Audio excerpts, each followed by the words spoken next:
देखिए, जितने लोग ये बात कहते हैं इस पर गौर कर जा, ध्यान से दे कि जे आज पैसा वाला बना है, बहुत ताकतवर बना है, और कहीं न कहीं से आपका हक खाए हैं, गरीबों का हक खाए हैं।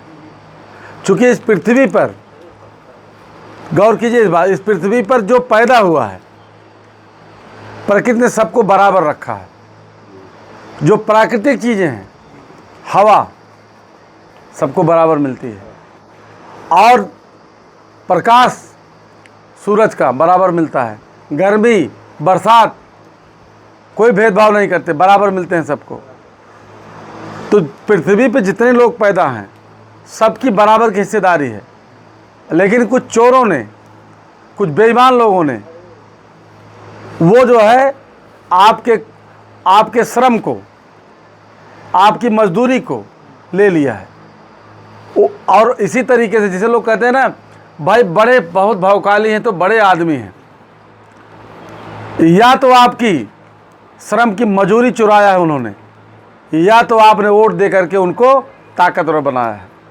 मतलब सब कुछ आपके द्वारा ही किया गया है। तो ये चीज़ें आज भी कही जा रही हैं। बहुत सारे लोग कह रहे हैं कि अब चुनाव जौन बा भैया बहुत बड़ा, तो हम ये कह रहे हैं बड़ा बनाया किसने? हमारे लोग बड़ा बनाए उसको, जो भी बड़ा बना है। और जो श्रम, जो भी व्यक्ति बड़ा बना है, हमारा खून चूस के बना है। आप बताइए, जो लोग बड़े बने हैं, आपके श्रम, आप मतलब जो उत्पादन किया उसने, जो जितनी मिल फैक्ट्री, यही कार्ल मार्क्स कहता है, श्रम की चोरी किया आप। मतलब श्रम, भाई जितना काम आपने किया उसकी मजदूरी आपको मिलनी चाहिए। तो पूंजीपति आदमी के पास पैसा कहाँ से आ गया? फैक्ट्री मालिक, भाई श्रम आपने किया, वो तो बैठा ऑफिस में, लेकिन पैसा आपके पास सिर्फ जीने खाने भर को आया, और वो करोड़पति अरबपति बढ़ता जा रहा है। आप इस पे गौर करिए।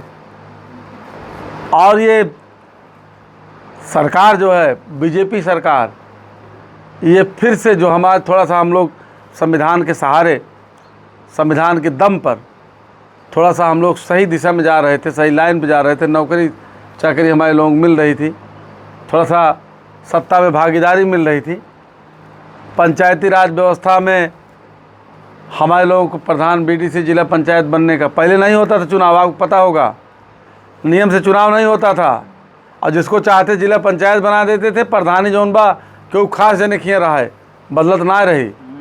लेकिन जब से माननीय मुलायम सिंह यादव जी ने उत्तर प्रदेश में पंचायती राज व्यवस्था लागू किया, उसके बाद से सब पंचायत हो चुनाव लड़े लायक हो गया, चुनाव जीते लायक, चक्राक्रम व्यवस्था की गई। और पहले ना होता रहा, इनके सबके जवान में पूछा लड़के ही हमें, हाँ, तो ये सब चीज़ें की गई।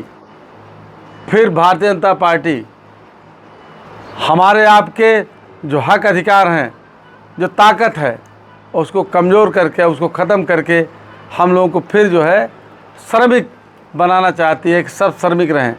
और अडानी से इनका कांटेक्ट हुआ है कि देश भारत में जितने स्कूल विद्यालय हैं उसको बंद करिए, और बंद कर रहे हैं, शुरू कर दिए हैं काम, धीरे धीरे बंद कर रहे हैं। आप देखिए, प्राइमरी बंद कर रहे हैं, मर्ज बंद कर रहे हैं, और ये और पेपर आउट करा रहे हैं, वैकेंसी भर नहीं रहे हैं, पेपर आउट करा रहे हैं। अब बताइए बच्चे क्या पढ़ें? जब पढ़ने के बाद पेपर आउटे होना है, ओवर एज हो रहे हैं वो। तो इस तरह की तमाम चीज़ें जो चल रही हैं, इनका मकसद सिर्फ ये है कि आपको लेबर बनाना, भारत में लेबर पैदा करना, और वह लेबर, वह मज़दूर अडानी के जो तमाम जो इनके माल खुल रहे हैं, जो तमाम इनके जो है, अब तो बता रहे हैं ज़मीन वगैरह भी सब कुछ अपने उसमें अंडर में कर रहे हैं, तो उनके लिए श्रमिक के रूप में भारत के लोग काम करें, वो चाहती है भारतीय जनता पार्टी।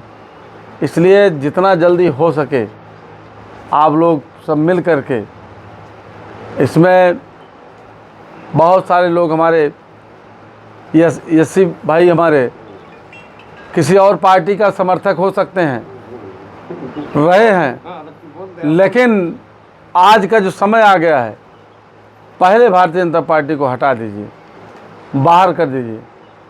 संवैधानिक व्यवस्था, संवैधानिक तंत्र को, संवैधानिक जो संस्थाएं हैं उसको बचा लीजिए। देश में आप चले जाइए किसी ऑफिस में, सब भर्ती संविदा पे, टोटल संविदा, संविदा पे आरक्षण, संविदा में आरक्षण नहीं लागू होता। हाँ उसमें नहीं, जहाँ जहाँ आरक्षण है। अब आप बताइए कि जब देश में जनसंख्या बढ़ रही है तो स्कूल बढ़ने चाहिए। ये लोक सेवक हैं, लोगों के सेवक हैं, ये जनता के सेवक हैं, अधिकारी कर्मचारी, तो इनका पद भी बढ़ाया जाना चाहिए, ज़्यादा पदों का सृजन किया जाना चाहिए, ज़्यादा शिक्षकों के पदों का सृजन करके नियुक्ति करनी चाहिए। लेकिन जो पद है वो भी नहीं भरे जा रहे हैं और संविदा पे कर दे रहे हैं। तो इसका मतलब कि ये आप समझ सकते हैं कि आरक्षण जो है ये लूट रहे हैं हमारा। तो इनसे मुक्ति के लिए हमको सबको इकट्ठा होकर के, सबको एक साथ मिल कर के हमको इनको हराना होगा। और अकेले हम कुछ नहीं कर पाएंगे, हमको सबको मिल कर के, अब यही छप्पर है, इसको हम अकेले कितना भी ताकतवर हों, अगर उठाना चाहें तो नहीं उठेगा ना। कितना हम दूध दही खाए कि औकरी जौन बाग उठा ले, नहीं उठेगा। तो उसके लिए हमको 15 लोग, ऐसे लोगों की ज़रूरत है जो विश्वसनीय लोग। ये हो सकता है कि छप्पर उठाया गया 10 जने ऊपर खींचते हैं, 4 जने नीचे खींचते हैं, तब भी आप नहीं होंगे। आप ऐसे साथी बनाइए, सामूहिक, इसी को कहा जाता है सहकारिता, कि मतलब साथ मिल करके लोग काम करें, सामूहिक प्रयास, सब लोग साथ मिल के प्रयास करें, सहकारिता, साथ मिल के कार्य करें। तो ये चीज़ें हम लोगों को देखना है, तैयार करना है। और हमारे महापुरुषों ने जो संघर्ष किया था, उस संघर्ष की वजह से हम लोग यहाँ बैठे हैं। हम आने वाली पीढ़ी को, और बाबा साहब ने कहा था कि अगर हमारा कारवां आगे न बढ़ा सकना तो पीछे मत जाने देना। तो जो हमको जो स्वतंत्रता मिली है, जो हमको अधिकार मिले हैं, जो हमको वोट देने का अधिकार मिला है, उसको हमको बचा के रखना है। और संविधान में जो बाबा साहब ने व्यवस्था दिया है उसको लागू कराने के लिए हमको काम करना है। लेकिन इस समय तो पहले हमको भारतीय जनता पार्टी को हटाने के लिए काम करना है।